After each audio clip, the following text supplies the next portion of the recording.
Imagine waking up one day to realize that everything you've ever known, your beliefs, your perceptions, your understanding of the world, might not be real. You've spent your life staring at shadows dancing on the walls, mistaking them for truth. Then suddenly, someone takes your hand and leads you out of the dark. The light blinds you at first. It's uncomfortable, even terrifying, but as your eyes adjust, you begin to see something astonishing. The shadows weren't reality. They were just faint echoes of something far greater, something dazzlingly, beautifully real. This isn't just a thought experiment, it's the world we live in. And the ancient philosopher Plato, in his timeless allegory of the cave, reminds us that we're all prisoners of our own limited understanding, surrounded by shadows of the truth. What we think we know can keep us trapped, and the unknown, the things we fear to confront, holds the key to our liberation. But here's the thing, stepping out of the cave into the light isn't easy. It takes courage to challenge what we've always believed. It takes humility to admit we don't have all the answers. And it takes persistence to keep moving forward, even when the light feels too bright or the path too unclear. Plato didn't just offer us this powerful metaphor. He gave us a method for confronting the unknown that we can use every day.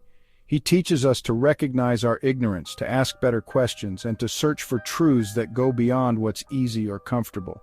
His philosophy is not just an abstract exercise, it's a deeply human guide for navigating uncertainty and transforming fear into growth. Think about your own life for a moment. Where are your shadows? Maybe it's the career you've stayed in because it feels safe, or the assumptions you've clung to about who you are and what you're capable of. Or maybe it's the fear of asking hard questions about what really matters. Today we're going to take a journey inspired by Plato's wisdom. We'll explore how to leave the cave of our own limitations, how to embrace the discomfort of the unknown, and how to move toward the clarity and freedom that come from finding our deepest truths. Because here's the secret Plato knew. The light isn't something we stumble upon by accident, it's something we have to seek, to choose, and to walk toward one step at a time. So what's holding you in the dark, and are you ready to take that first step into the light? Picture yourself back in the cave. The fire flickers behind you, casting shadows on the wall. You've been watching these shadows your entire life, and because they're all you've ever known, you trust them. They're your reality. But what if they're not? What if the world you've constructed in your mind is built on illusions, not truths? Plato challenges us to consider this possibility with one of his most famous lines. Human behavior flows from three main sources: desire, emotion, and knowledge. But here's the catch. How can we act wisely if the knowledge we base our lives on is incomplete or false? The first step in Plato's journey toward confronting the unknown is recognizing our ignorance. It's not a comfortable realization. In fact, it can feel like the floor has dropped out from beneath us, but Plato reminds us, through Socrates' wisdom, that the only true wisdom is in knowing you know nothing. This isn't defeat, it's the beginning of clarity. Think about the shadows in your own life. Maybe it's a belief you've held because it's familiar, or an assumption you've never questioned because it feels safe. Plato asks us to pause and consider, what if those shadows aren't the truth, but just reflections of something greater? Once we've acknowledged the limits of our knowledge, the next step is inquiry, what Plato saw as the heart of the human experience. This is where the Socratic method shines, a relentless process of asking questions, probing assumptions, and exposing contradictions. It's not about having all the answers, but about developing the courage to ask better questions. Plato believed this journey toward knowledge wasn't just intellectual, it was transformative. As we peel back the layers of illusion, we don't just see the world more clearly, we begin to see ourselves more clearly. Take the journey out of the cave. At first it's disorienting. Knowledge which is acquired under compulsion, Plato wrote, obtains no hold on the mind. But knowledge gained through curiosity and discovery, that's the kind of wisdom that stays with you forever. In your own life, this might mean challenging the easy narratives you tell yourself about who you are. It might mean asking, what do I believe and why do I believe it? It's about resisting the pull of comfort and daring to confront the unknown, even when the answers aren't immediate or obvious. Plato didn't just see knowledge as something we accumulate, he saw it as something we become. When we step into the light of greater understanding, we aren't just gaining facts, we're transforming into more authentic, courageous versions of ourselves. The nature of knowledge, then, is not static, it's a journey. It starts with recognizing ignorance, evolves through questioning, and culminates in wisdom. But the beauty of Plato's philosophy is that wisdom is not a destination, it's a way of being. So here's the question Plato would ask you today: what shadows are you mistaking for truth?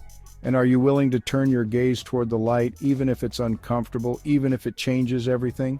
Because the nature of knowledge isn't about certainty, it's about the courage to confront the unknown, step into the light, and never stop seeking. As Plato said, we can easily forgive a child who is afraid of the dark. The real tragedy of life is when men are afraid of the light. And we ask again, are you ready to take that step? Plato believed that confronting the unknown wasn't just about knowledge, it was about transformation. He saw the soul's journey as a deliberate process, moving step by step from illusion to understanding, from darkness to light. It's not a single leap into enlightenment, but a progression, where each step prepares us for the next. Let's imagine this journey through the lens of the allegory of the cave. The prisoners don't escape to the light all at once. Their path is gradual, each stage challenging and building upon the one before it. Plato's roadmap isn't just a metaphor, it's a practical guide for anyone seeking clarity in the face of uncertainty.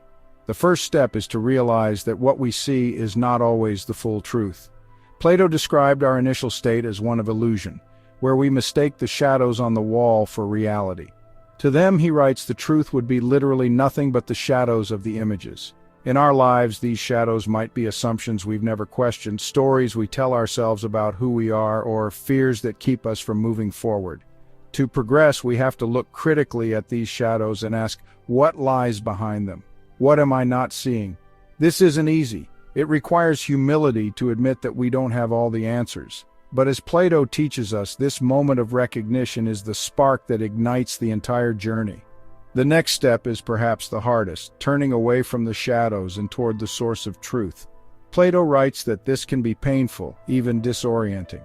When he approaches the light, his eyes will be dazzled, and he will not be able to see anything at all of what are now called realities. Here's where courage comes in. Turning toward the light means embracing discomfort, stepping into the unknown, and confronting truths that may challenge everything we thought we knew. Think about a time in your life when you realized you were wrong about something important, maybe a relationship, a career choice, or even your understanding of yourself. That moment of clarity might have felt unsettling, but it was also a turning point. This is what Plato invites us to do, to embrace the discomfort of growth as we begin to see beyond the shadows. As we adjust to the light, we begin to see the world as it truly is. Plato describes this as a moment of profound realization. Last of all, he will be able to see the sun, and not mere reflections of it in the water, but he will see it in its own proper place. The sun for Plato represents the ultimate truth, the form of the good. It's not just intellectual understanding, but a profound alignment with what is real and meaningful. This is the destination of the soul's journey, living in harmony with truth, guided by wisdom. But this isn't a final resting place. Plato believed that the journey continues, that the light of the sun isn't something we possess, but something we participate in. It shapes how we see the world and how we live within it. So, how do we apply this in our own lives? Plato's journey of the soul isn't just for philosophers in togas, it's a universal process we can all undertake. It starts with questioning the assumptions that keep us trapped in the cave. It grows through curiosity and the willingness to challenge ourselves. And it culminates in the pursuit of truths that bring clarity and purpose to our lives. Plato once said, "The object of education is to teach us to love what is beautiful." The journey of the soul, then, is about more than escaping shadows. It's about learning to seek and cherish the light. So, ask yourself, where are you in this journey? Are you still watching shadows, reluctant to turn around? Are you squinting into the light, uncertain but hopeful? Or are you beginning to see the world in its fullness, walking toward truths that illuminate your life? Wherever you are, remember this. The journey of the soul is not about arriving, it's about becoming, and every step, no matter how small, brings you closer to the light. If Plato's journey out of the cave is about confronting the unknown, it's also about realizing something profound. We can't do it alone. For Plato, the pursuit of truth is inherently relational. Knowledge grows in dialogue, wisdom deepens in shared discovery, and understanding thrives when we connect with others. Think back to the prisoners in the cave. Imagine what happens when one of them breaks free and sees the light. Plato tells us they're compelled to return, to share what they've seen with those still bound by shadows. But when they do, their words sound strange, their insights unfamiliar. Those still in darkness resist, perhaps even ridicule them. Yet the one who has seen the light persists. Why? Because truth for Plato is not just a personal achievement, it's something we're meant to share. The light of understanding grows brighter when we illuminate it for others. Plato's Socratic method teaches us that the best way to confront the unknown is through conversation. In his dialogues, Socrates rarely lectures. Instead, he asks questions, deep, probing questions that unravel assumptions and spark new ways of thinking.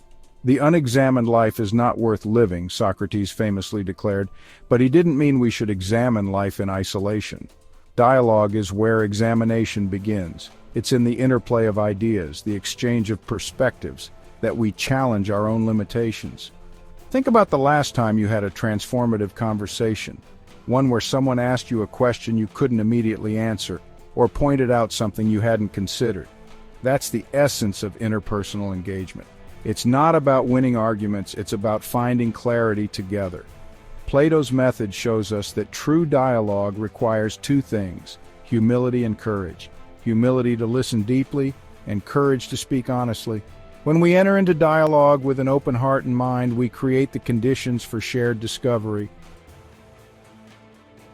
In the relational journey, something magical happens when we engage authentically with others. We start to see the unknown not as a barrier, but as a bridge. Plato saw relationships as catalysts for learning. Each person brings their own experiences, their own piece of the puzzle, and together we create a fuller picture.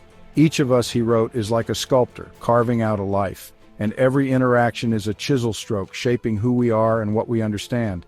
But mutual discovery doesn't mean agreement. In fact, some of the most enlightening conversations happen when we disagree, respectfully, thoughtfully, and with a shared commitment to uncovering truth. Plato reminds us that wisdom isn't about avoiding conflict, it's about embracing it as a path to growth. The ultimate goal of interpersonal engagement is not just understanding for its own sake, but creating something greater than ourselves. For Plato, wisdom is not a solitary light, it's a flame that grows stronger when it's passed from one person to another. In the Republic, he describes the role of the philosopher as one who returns to the cave not out of obligation but out of love. The object of knowledge, he wrote, is not to transform oneself alone, but to guide others to what is right. Truth is not meant to be hoarded, it's meant to illuminate the lives of everyone it touches. This is where interpersonal engagement becomes a profound act of generosity. By sharing our insights, by listening to the perspectives of others, we create a collective wisdom that transcends any one individual. In your own life, how do you engage with others to confront the unknown? Plato's method invites us to do three things. First, cultivate curiosity. Enter every conversation not as an expert but as a seeker. Ask questions that spark deeper thinking and invite others to do the same. Second, embrace the discomfort of disagreement. Instead of avoiding conflict, see it as an opportunity to learn and grow. Approach differences with respect, not defensiveness. Finally, share generously. When you discover a new truth or perspective, don't keep it to yourself. Like the escaped prisoner returning to the cave, your insights might light the way for someone else. Plato's philosophy reminds us that we're not alone in our pursuit of truth. Together, through dialogue, mutual discovery, and collective wisdom, we can confront the unknown and move closer to the light. So ask yourself, who are your fellow travelers on this journey? And how might you help each other see the light a little more clearly? After the struggle of leaving the cave, after the questions, the discomfort, and the revelations, we emerge into the full brilliance of daylight. For Plato, this moment symbolizes the ultimate destination of the human journey, the encounter with the form of the good. But what is the good? Plato speaks of it with reverence, describing it as the source of all knowledge and truth, the foundation of existence itself. He tells us, the good is to the intelligible realm what the sun is to the visible world. Just as the sun allows us to see and understand the world around us, The good illuminates our understanding of what is true, just, and meaningful. The good is why we seek. It's why we leave the comfort of the familiar and venture into the unknown. It's the light at the end of the tunnel, the purpose behind every question, and the harmony that binds everything we come to understand. Plato believed that the good is what makes knowledge possible. It's not just a passive ideal, it's an active force shaping and guiding our perceptions. In the same way that sunlight reveals the colors and shapes of the world, the good reveals the deeper truths behind everything we encounter. Think about a time when you had a moment of clarity, a realization that changed how you saw the world. Maybe it was the resolution of a moral dilemma, or the discovery of a purpose that made sense of your life's twists and turns. That feeling of alignment, of seeing clearly and knowing what matters most, is what Plato wants us to understand as the power of the good. He tells us, the good is not only the cause of knowledge for what is known, but also of being and reality for what is. The good doesn't just help us understand the world, it is what gives the world its meaning. For Plato, the pursuit of the good is the ultimate goal of human life. It's what gives our struggles their worth, our questions their weight, and our discoveries their joy. The good is the answer to the deepest human uncertainty. Why are we here? He explains this in the Republic, writing, "No soul ever voluntarily seeks the bad, but all that it seeks it supposes to be good. Even when we make mistakes, even when we stumble in the darkness, we are driven by an innate yearning for the good." To seek the good, then, is to align ourselves with our highest potential. This is why the journey matters. It's not just about escaping ignorance or solving problems. It's about discovering the guiding force that makes life meaningful. The good is the horizon we strive toward, the anchor that steadies us when we feel lost. When we encounter the good, it changes us. Plato believed that living in harmony with the good transforms not only our understanding but also our character. We begin to act with greater wisdom, compassion, and integrity because we see the interconnectedness of all things. The direction in which education starts a man, Plato wrote, will determine his future in life. To educate ourselves in the light of the good means to cultivate virtues that reflect its brilliance, truth, justice, courage, and love. These are the qualities that allow us to navigate uncertainty with confidence, to face the unknown not with fear but with purpose. Living in the light of the good doesn't mean we'll never face challenges, but it means we'll face them with a clearer sense of why they matter and with the strength to keep moving forward. Here's the paradox of Plato's philosophy. The good is both the ultimate destination and an endless journey. We never fully possess it, but its light constantly draws us forward, encouraging us to grow, to question, and to strive.